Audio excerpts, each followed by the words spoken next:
सशक्त हेबे महिला प्रति मासरे मिलिबो 2500 टंका। सीधा सड़क बैंक खाता को आसीबो टंका। आसुछि स्वतंत्र पंजीकरण पोर्टाल।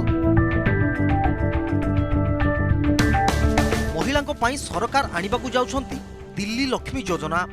एही योजना रे महिला मानंकू प्रति मासरे मिलिबो 2500 टंका।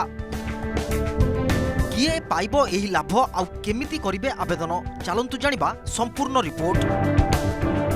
एही योजना पूर्वरु महिला समृद्धि योजना नाम रे जणा सुना थिला। एबे एहाकू दिल्ली लक्ष्मी योजना भाबे नुआ नाम दिया जाइछि। राखी पूर्णिमा अवसर रे अर्थात अगस्त 28, 2026 रे एहार शुभारंभ हेबार संभावना अछि।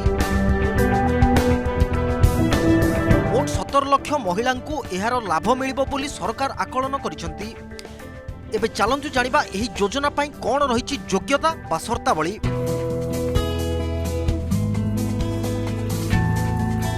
महिलांको बयस 21 रु 60 वर्ष मध्यरे होइथिबा आवश्यक। आपण दिल्लीर स्थायी बासिंदा होइथिबा दरकार। परिवारर वार्षिक आय 2.5 लाख टंकारु कम होइथिबा दरकार। परिवार रे केवल जणे महिला अर्थात सबुठारु वयस्का एही लाभ पाई परिबे। किंतु सबुकिछि थाई भी एही योजनारु आपण बाद पड़ी पारंती जदि आपणको परिवार रे कहार अपराधिक रेकर्ड अछि किंबा 4 चकिया गाड़ी अछि, तेबे सेमानंकु एही योजनारु बाद दिया जिवो। आवेदन प्रक्रिया पाई सरकार एक स्वतंत्र पोर्टाल तैयारी करूछंती। आवेदन बेले आधार कार्ड, राशन कार्ड एवं बासिंदा प्रमाणपत्र आवश्यक होई पारे। पोर्टाल खोलिले आपण सहजरे पंजीकरण करि परिबे। सबुठारु बड़ कथा हला एही योजना रे सीधा सड़क आपणको बैंक अकाउंट को अर्थात डीबीटी माध्यम रे टंका पहुंचीबो।